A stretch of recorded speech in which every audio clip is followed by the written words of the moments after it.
Olá pessoas, olá pessoal, esse é mais um vídeo aqui do canal Gráficos e Gráficas.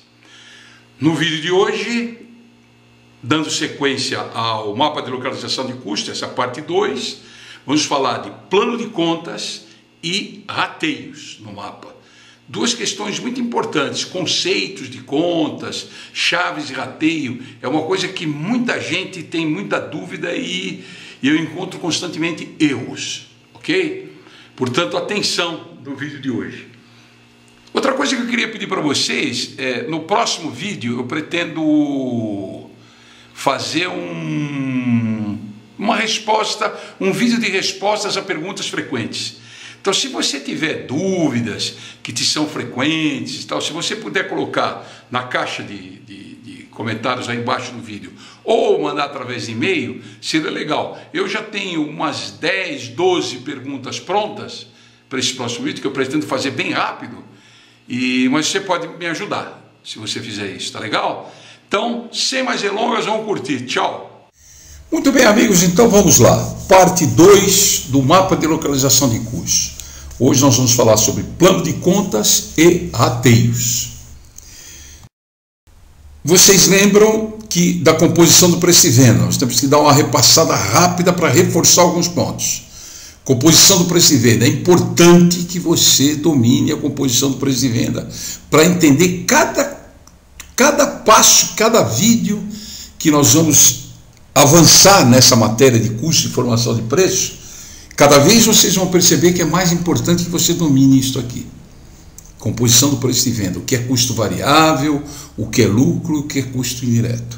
Isso foi visto no primeiro e no segundo vídeo de formação e composição do preço de venda.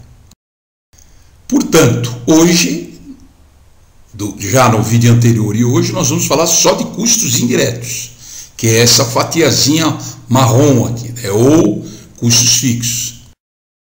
Esse slide é o slide que eu mostrei lá naqueles vídeos que eu citei do preço de venda, onde eu identificava os custos indiretos como aqueles que não se identificam diretamente com o produto final e são debitados através do custo hora. E dei alguns exemplos de custo, de umas contas, né? Que é o motivo principal do vídeo de hoje. Muito bem, vamos imaginar que a gente nós vamos jogar aqui um videogame, tá? Então nós temos que invadir um castelo aí, né? O nosso jogo consiste em invadir um castelo. No vídeo passado, no mapa de localização de custo parte 1, nós fizemos o piso do castelo, nós entramos no andar térreo do castelo. Fizemos o quê? Reconhecemos a empresa, tipo de produto, equipamento, pessoas, definimos o plano de centros de custo, através dos equipamentos, as horas produtivas e os turnos que a empresa tem, o pessoal, as equipes. Então isso está definido. Essa é o primeiro passo. Passei para vocês um exemplo de um plano de centro de custo, uma gráfica grande, supostamente grande, como modelo. E passei desta gráfica que eu chamei de exemplo A. Esse exemplo vai nos seguir através destas aulas, por se tratar de uma empresa mais enxuta e, consequentemente, mais fácil de a gente trabalhar aqui nos vídeos, né? Mais simples a gente fazer as abordagens. Esta gráfica é uma gráfica, eu diria, em torno aí de 17 a 23, 25 funcionários, mais ou menos, vai servir de base, então, para a gente. Muito bem, a partir de agora nós estamos entrando no segundo, vamos subir para o primeiro, ou melhor, para o primeiro andar do castelo. Estamos no térreo, vamos para o primeiro andar do nosso castelo, do nosso videogame. Vamos definir o plano de contas da empresa. Muito bom. Antes de entrar no plano de contas, é importante definir o seguinte: existem, entre outras, duas classificações de custos que nós precisamos entender. Existem custos que são calculatórios, que vão para o mapa. Custos calculatórios são custos que a gente calcula. Eles podem ocorrer, mas podem não ocorrer. ou totalmente ou parcialmente. Então vamos dar um exemplo aqui de custo calculatório, um ou dois exemplos. Por exemplo, a depreciação, que eu chamo de reserva para reinvestimentos. A depreciação é um custo calculatório, ou seja, a depreciação ela não sai do caixa, ela não é um custo que se paga no final do mês. Não há um desembolso financeiro para pagar a conta. Então a gente chama isso de custo calculatório. Existem alguns custos que, por exemplo, vamos dizer, um outro exemplo, né? Eu vou dar agora um outro exemplo.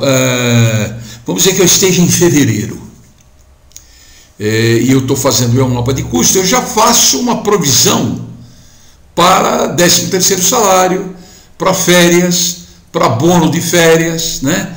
Esses valores não vão sair do caixa também, mas eu já provisiono, eu faço o cálculo deles e coloco-os no mapa, já provendo. Então, é um custo, por enquanto, calculado.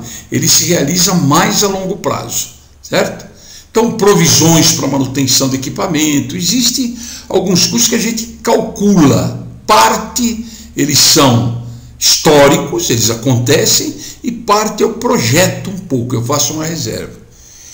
E existem os custos que são pagatórios, né? Eles são custos históricos, eles são custos efetivamente financeiros, ao desembolso do caixa para pagar. Por exemplo, aluguel, por exemplo, energia elétrica, os contratos de manutenção, os salários, os encargos sociais, os impostos, as comissões, são custos pagos todos os meses. O nosso departamento financeiro paga. Então são custos pagatórios, efetivamente.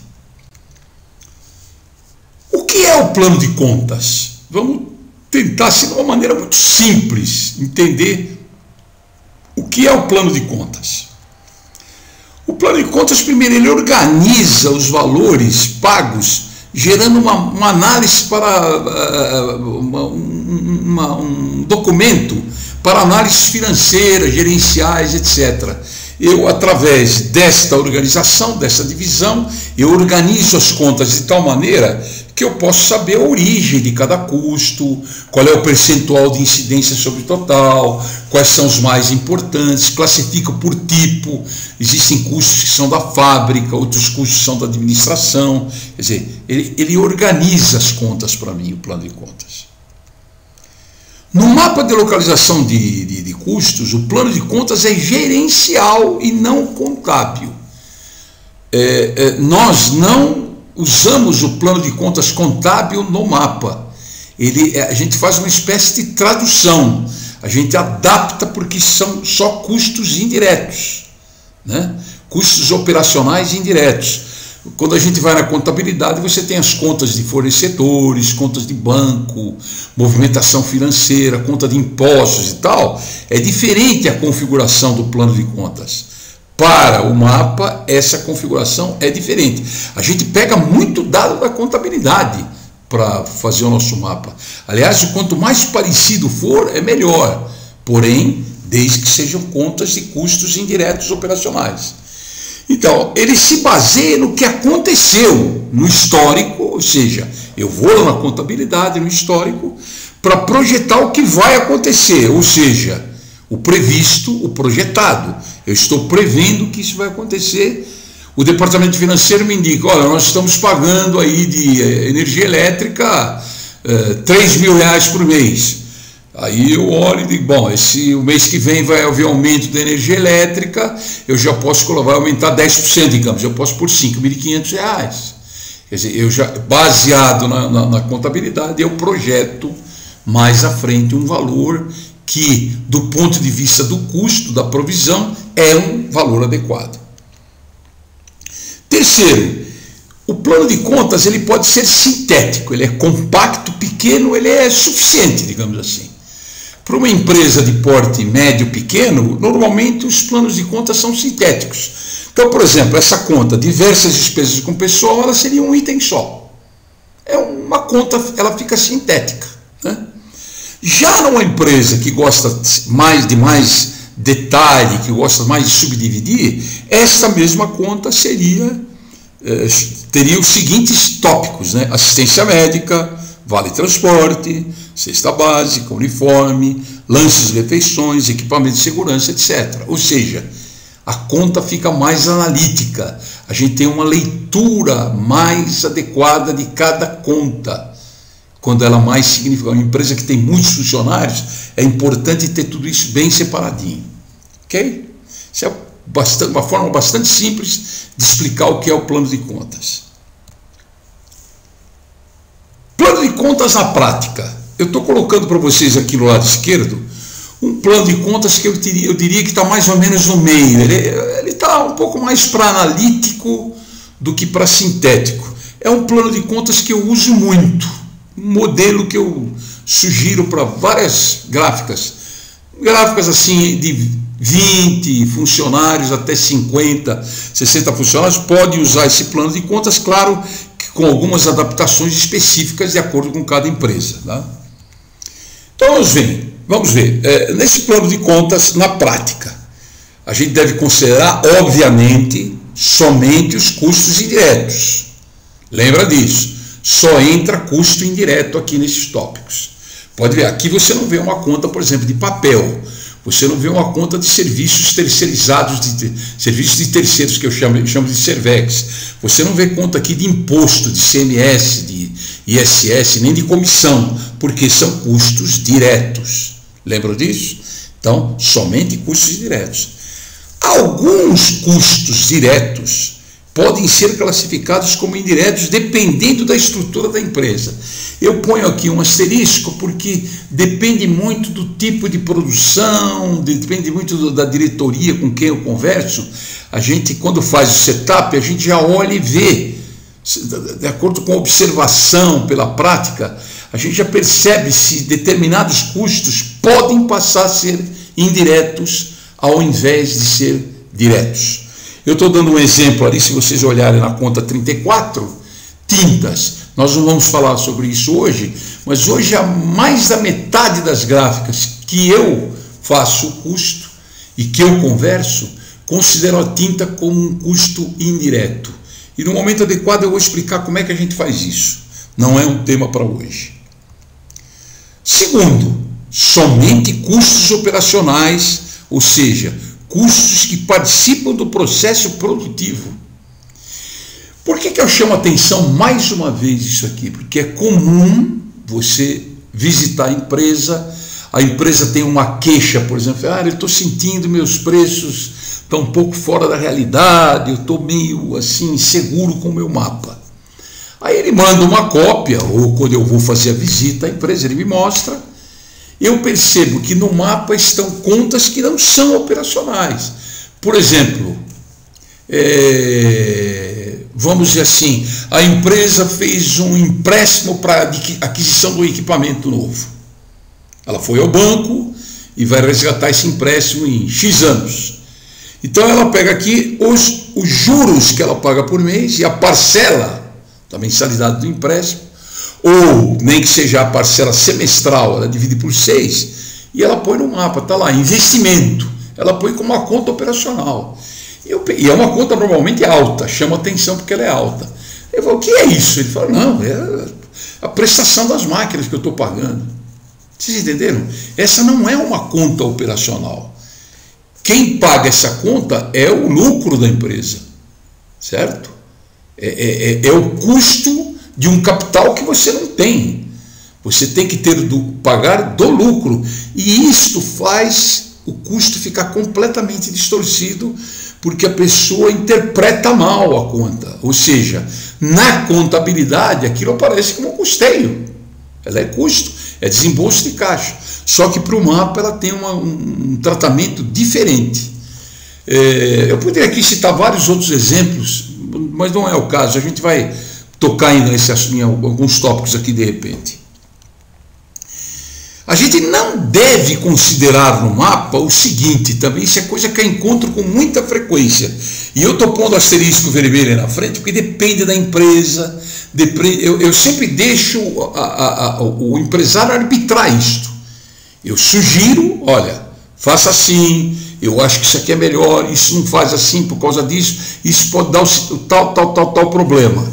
Às vezes o empresário fala, não, Ferrari, eu sei desse risco, mas é importante eu fazer assim, e a gente, num acordo, não, vamos fazer. Mas a rigor, eu sempre recomendo não. Por exemplo, excesso de retirada. Isso aqui é um veneno mortal na indústria gráfica, né?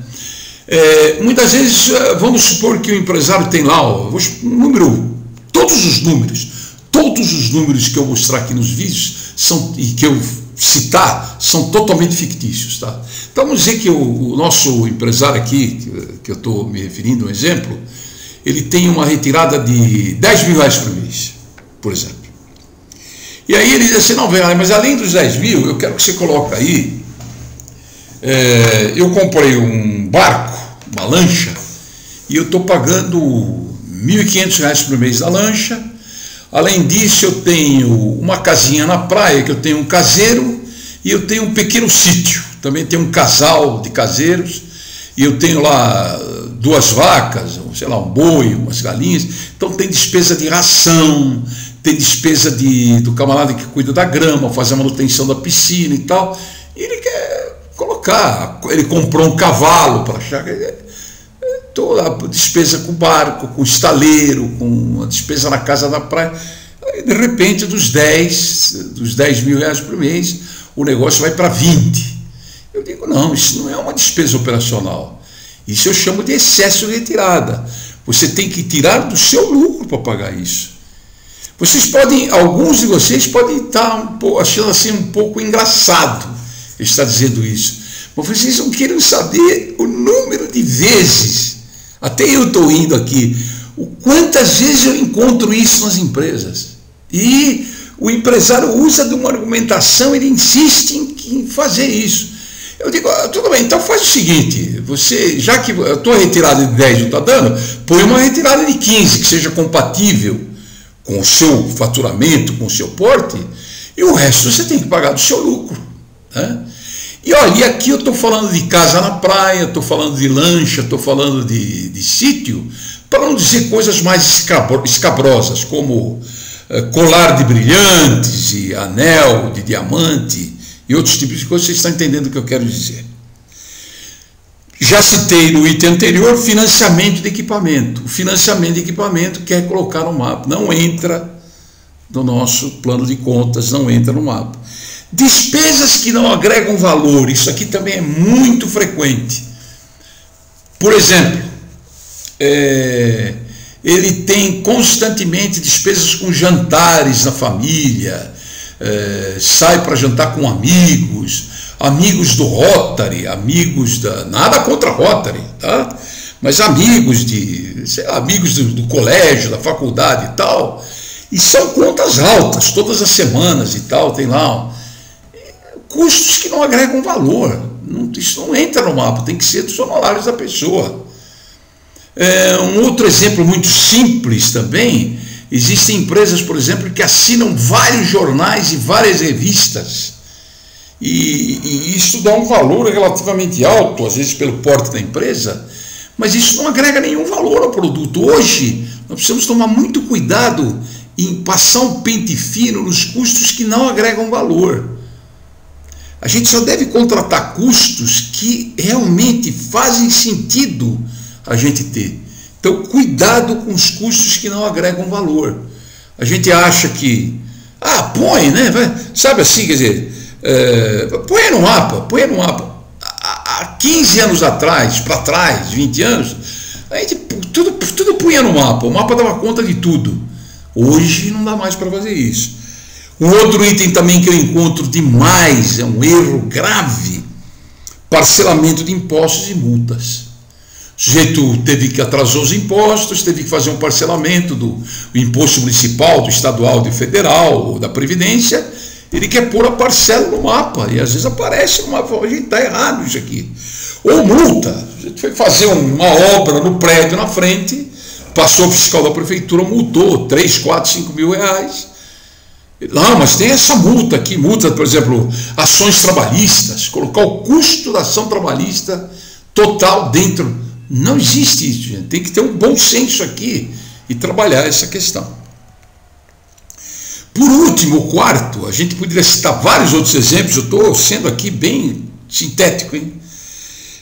Excesso de provisões.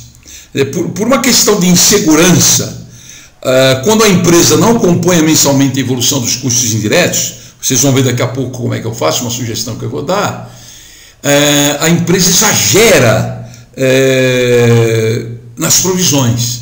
Não, a energia elétrica, olha, eu estou gastando aí R$3.000 por mês, mas pode pôr aí uns 3.800. Não, peraí, lanches e refeições e tal, olha, o rapaz falou que é o quê? R$2.000? Não, pode pôr 3.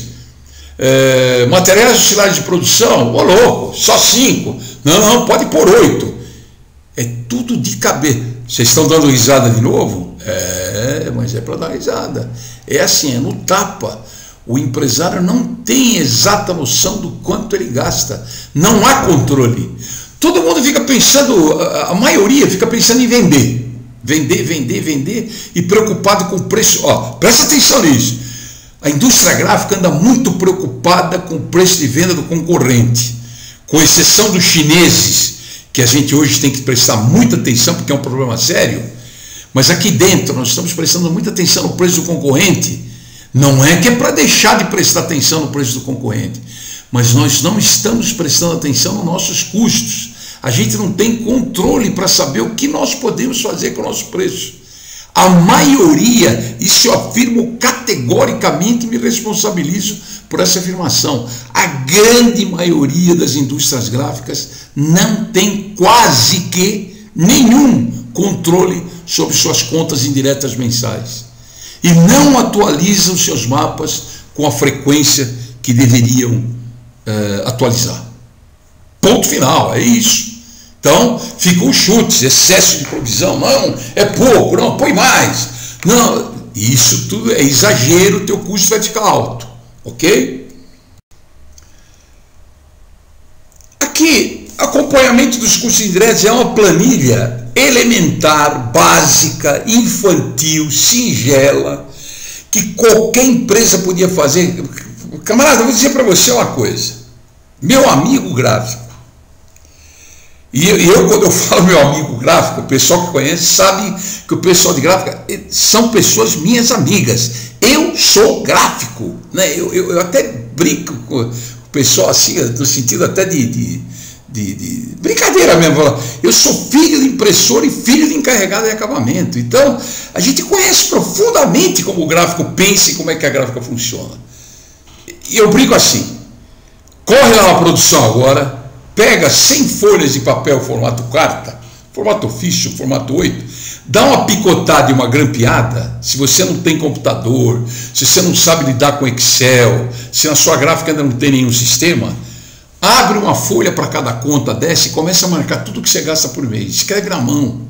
Depois você soma naquela calculadora que você tem de fita de papel, soma e grampeia nas folhas para você começar a ter o controle do que você gasta por mês.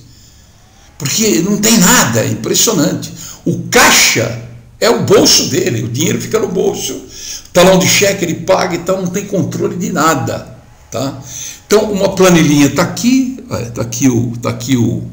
aquele plano de contas. Eu fiz aqui uma semestral, janeiro, fevereiro, até junho, tem o total do semestre e o valor médio.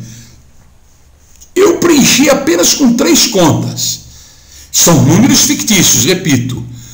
Materiais auxiliares de produção, materiais auxiliares de manutenção, reparos de manutenção por terceiros. O valor mensal que essa empresa gastou, o total e a média do semestre. Tá? E nesse total, repito, é o total só das 3 contas, eu posso comparar esse valor médio com o que eu estou colocando no meu mapa de custos. Isso aqui é mandatório, é obrigatório uma empresa ter. Se a empresa não tem isso aqui todo mês fechado até o dia, eu vou exagerar, até o dia 10, ela está manca de uma perna, totalmente manca. Tá? Então está aí, acompanhamento dos custos indiretos. Um outro conceito importante que eu gosto de passar, principalmente eu citei no vídeo anterior, aquele papo, né, logo no início do vídeo, aquele papo que o pessoal tem hoje, Thierry, não adianta você fazer, o preço quem manda é o cliente, não tem. Isso é uma falácia, gente. Você pode até acompanhar o preço que o cliente te fala que quer pagar, faz parte do jogo, da negociação. Mas custo é como um compasso. Quando você vai fazer um círculo num papel com compasso, você tem a ponta de grafite, né, conforme você está vendo no desenho, e você tem aquela ponta de aço que você finca ela no papel de leve e você abre o compasso e faz a circunferência. Se aquela pontinha ela não está bem encaixada no papel e ela escapar, a circunferência fica totalmente torta. Ou seja, a ponta fina de aço do compasso é o ponto de referência, é a tua referência. Ou seja, aqui ó, é o setup do mapa de localização de custo. O valor do mapa, o mapa sendo bem feito, ele serve como referência, ele é a ponta do compasso. Aí você mexe no compasso, abre mais ou menos, como você quiser. Mas você tem a referência. O problema é que o pessoal não tem a referência. Então a ideia desses vídeos é trazer essa referência. Como eu manobro esse compasso para acompanhar o mercado no cliente, para negociar? Lembra que tudo isso nós estamos fazendo olhando o preço de venda, olhando o mercado, certo? Então gravem bem isso aqui. Custos é como um compasso. Se você não tem a ponta do compasso colocada certinha para fazer o círculo, você nunca vai fazer o círculo de uma maneira perfeita. Se você não fizer essa planilha, não definir esse círculo de uma maneira correta, você vai continuar nesse slide que eu já mostrei lá na parte do preço de venda. O pessoal vai continuar com medo de fazer preço, como é que faz? Com dúvida, fazendo um monte de conta daqui, querendo inventar coisas milagrosas. Mas como é que o outro faz e a gente não consegue fazer? Né? Esse é um papo muito frequente. Né? Mas como é que a gráfica tal faz e a nossa não faz? Como é que eles têm esse preço e a gente não tem? Isso são perguntas de quem desconhece completamente custo e não tem uma visão adequada do mercado. Isso é tão fácil de observar que, enfim, está aí. Vamos agora para chaves de rateio, que é o segundo capítulo desse vídeo aqui. Nós estamos no primeiro andar, nós vamos passar para um outro cômodo agora, do primeiro andar. Todas as despesas, todas as contas do plano de contas, elas têm um tipo de rateio. Então nós vamos ver aqui alguns. Vocês lembram que a gente tinha o plano de contas, né? O plano de centros de custo, tínhamos os centros auxiliares, os centros produtivos e os centros improdutivos. Os centros produtivos são os centros que vão ter custo hora. Então o que a gente faz? Não vai fazer no mapa de custo. Todos os centros auxiliares vão ser rateados, estão vendo as setas verdes? Eles vão ser rateados pelos centros produtivos e pelos centros improdutivos, que é o administrativo, e depois o administrativo é rateado em cima dos produtivos. São chaves de rateio, né? Então, isto eu queria explicar para vocês. No sistema de rateio de custo, os rateios eles não têm muita lógica. Parte é lógica e parte é bom senso, né? Porque, como são custos indiretos, é muito difícil você medir com precisão. Por exemplo, quanto gasta de energia elétrica uma máquina ofício em relação a uma máquina meia folha. Você medir isso, a não ser que você coloque um reloginho na máquina que marca o tempo que ela ficou funcionando. Como a conta não é tão alta em relação ao volume de custos, você faz um rateio usando bom senso e com pequena margem de erro fica muito bom. O espírito da RKW é esse. Qualquer outra forma vai complicar demais a sua vida. Eu nunca usei nenhuma outra fórmula a não ser essa daqui. Então vamos lá, chaves dos rateios. Nós temos área ou unidade de espaço, eu chamo o E. Por exemplo, é o caso típico do aluguel. Eu uso unidades de espaço, eu não uso metro quadrado como base. Muitas vezes você vai numa empresa grande, o sujeito, outra pessoa, uma empresa de consultoria grande, às vezes até com experiência demais, né, acaba complicando a coisa. Eles vão fazer o rateio da área, eles pegam a planta da fábrica, fica medindo tudo, achando a área quadrada de banheiro, a metragem quadrada dos banheiros, de corredor, do pátio, de cada máquina. O cara fica 2 dias inteirinhos trabalhando no rateio. Eu faço um rateio de uma empresa de 400 funcionários em 15 minutos, 20 minutos. Claro que tem aí uma questão de prática, mas uma pessoa sem prática faz em meia hora. Então é muito simples se adotar o critério da unidade de espaço que nós vamos ver já já.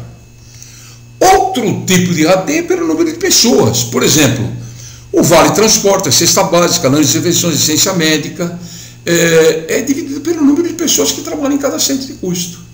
Super fácil, é lógico, não tem o que discutir, simples de fazer. Valor do ativo. Quando eu faço a depreciação, eu tenho que estipular o valor do ativo mobilizado por centro de custo. Muito bem, eu posso ou não ratear as despesas com manutenção de equipamento, o seguro da fábrica, por esse valor do ativo. Apesar de que muitas vezes a despesa de manutenção ela não é proporcional ao valor do ativo. Pode haver um desequilíbrio, mas em outras empresas é possível fazer assim. Por isso que fica aí no ar, ver o caso da tua empresa, como isso pode ser feito. Consumo, o quarto, consumo ou unidade de consumo, o C. É o caso da energia elétrica, materiais auxiliares de produção, etc.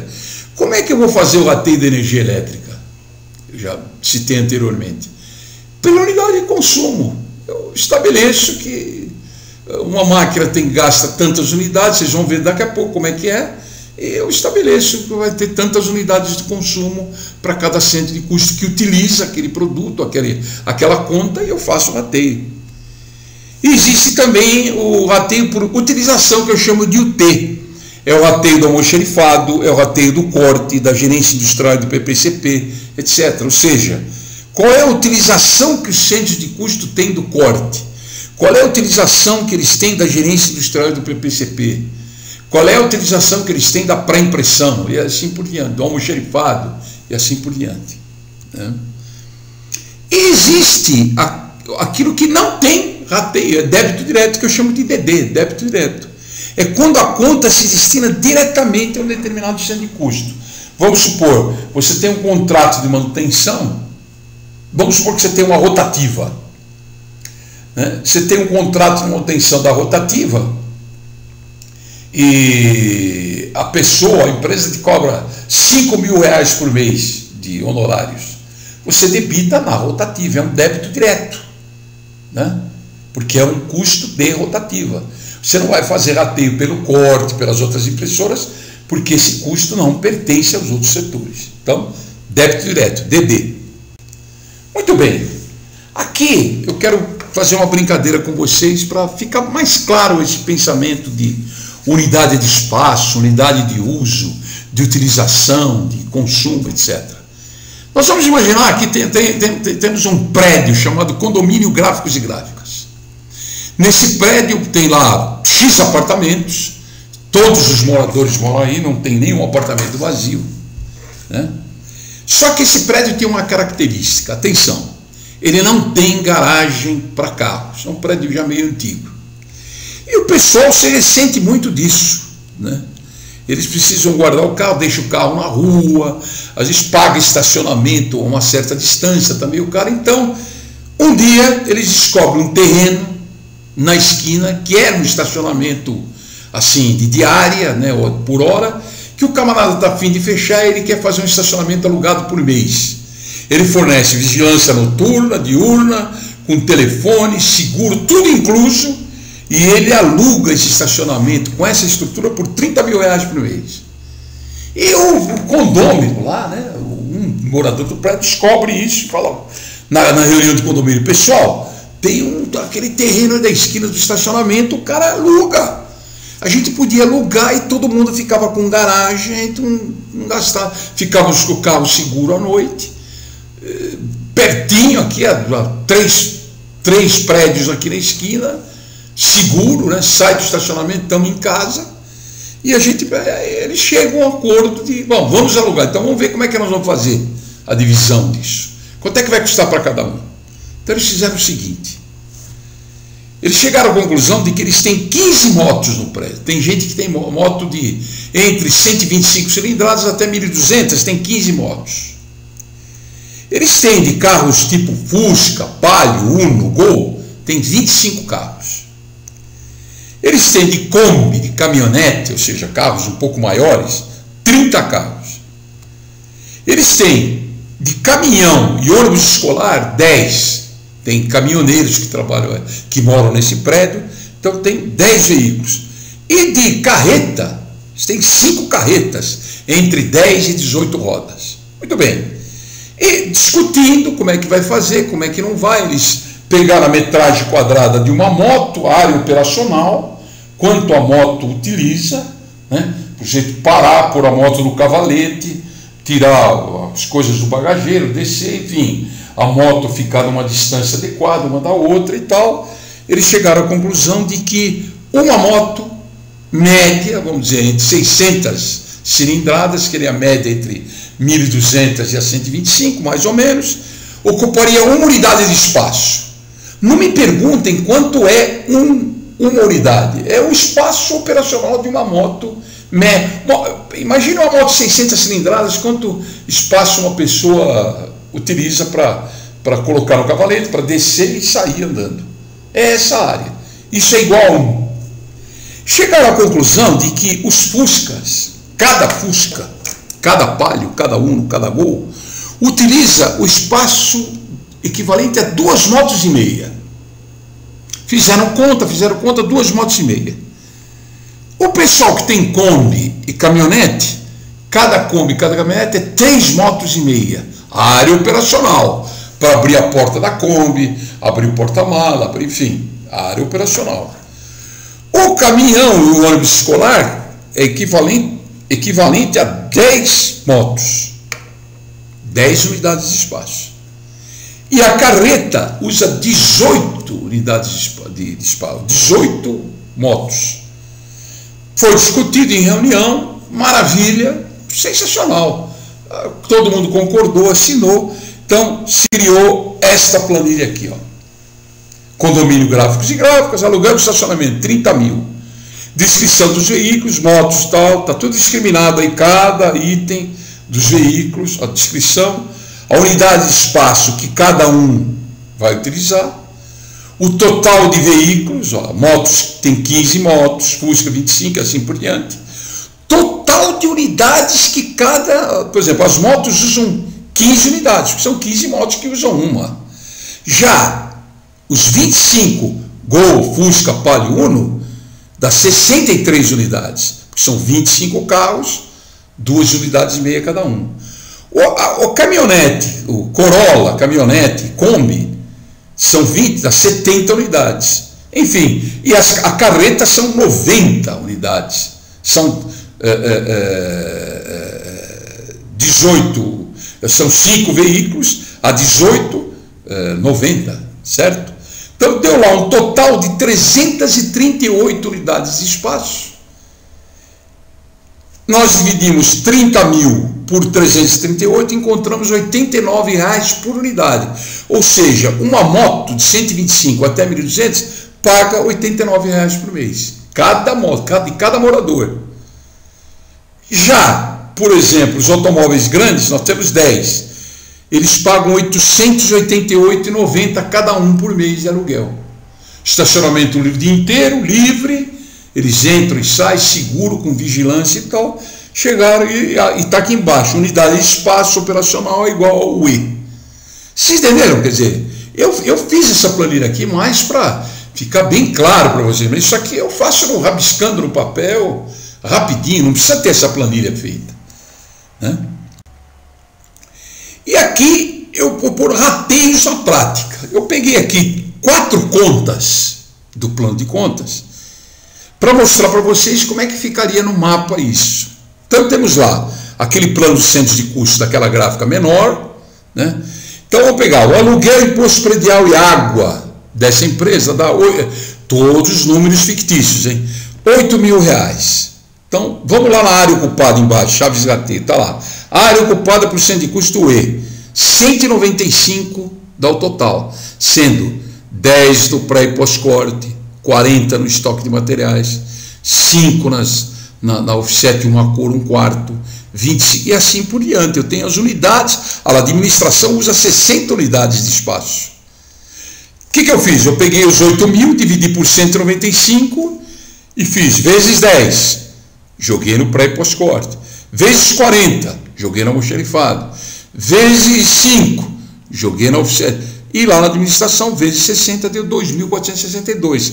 Eu desmanchei o aluguel pelos centros de custo, proporcional à unidade de espaço ocupada por cada centro de custo. Da mesma maneira, só que mudando a unidade, eu fiz com a energia elétrica. A minha energia elétrica é R$3.000 por mês nessa gráfica. Eu cheguei à conclusão de que nós temos 88 unidades. Cada centro de custo gasta, do mesmo jeito que eu fiz com as motos, eu fiz com a energia, deu um total de 88 unidades. Eu peguei os 3.000, dividi por 88 e encontrei um valor que, vezes 16, deu 545, vezes 2, deu 68, e assim eu desmanchei a energia elétrica. A mesma coisa eu fiz com o material de limpeza, só que eu dividi pelo número de pessoas. Olha o número de pessoas lá embaixo. Tem 20 funcionários. 2 funcionários no pré e pós-corte, 1 no estoque, 2, tem 7 na administração, 20 funcionários. Eu dividi os R$500 por 20 e fiz a mesma conta e desmanchei. Muito bem. E um exemplo de débito direto, né? Que despesas com comunicação, administração, 1.800 está direto na administração. Não teve rateio. Esse é aquele débito direto que eu dei exemplo o contrato de manutenção da rotativa. Essa conta não tem rateio. E aproveitei e pus o número de horas produtivas aí. Vejam lá, a máquina 101, que é um quarto, roda em 2 turnos, 300 horas. Lembra que é 150 horas por turno? Depois a outra, a 4 cores, é um quarto, tá, a mesma coisa, 2 turnos. Depois a corte e vinco, roda em um turno 150, dobra 150. O acabamento está um asterisco, porque eu pus a 140 horas homem. A gente pode diminuir um pouquinho a hora no acabamento por ser manual. Está aí um exemplo de como vai ser feito. Isso tudo nós vamos mostrar, não no próximo vídeo, mas quando a gente fizer o fechamento do mapa, vai aparecer todos os rateios, o custo hora fechado e tal, vai ficar bem mais claro. Perguntas. É muito importante vocês fazerem perguntas entre si, levantarem essas questões, acertarem isso nos vossos mapas, entenderem as chaves HT. E como eu digo sempre, o pessoal que gosta de gráfica, que gosta de gestão de gráfica e gosta de custo principalmente, é fundamental estudar isso, esse material. Aliás, esse é o meu objetivo principal de estar produzindo esse material para vocês. Próxima agenda, mais ou menos do próximo vídeo, nós vamos falar de depreciação e encargos importantíssimos, consequentemente folha de pagamento, mão de obra direta e indireta, que existe rateio quando a mão de obra é indireta, taxa administrativa, como é que eu faço o rateio da administração? É pela taxa administrativa. Vamos chegar ao custo hora homem máquina e mais à frente, talvez daqui a uns 3 ou 4 vídeos, vamos chegar na margem de contribuição. E intercalado eu pretendo fazer vídeos sobre perguntas frequentes. Eu já tenho uma coleção de perguntas, não de agora, que as pessoas sempre me fazem. Então, quem sabe essas perguntas frequentes podem ir ajudando vocês. Ok? Eu agradeço mais uma vez vocês terem assistido. Lembre-se de dar sempre uma visitada aí no canal, lá no YouTube Gráficos e Gráficas. E está aí meus dados para vocês entrarem em contato no caso de qualquer dúvida. Quem quiser aquele arquivo do controle das contas indiretas mensais, passe um e-mail que eu passo o arquivinho da planilha que eu tenho para você. Né? Se você me passar o teu plano de contas, eu até digito o teu plano de contas e mando para você em arquivo Excel para você fazer, sem te cobrar nada, não te custa nada, tá? Então, um abraço e até a próxima. Tchau, tchau.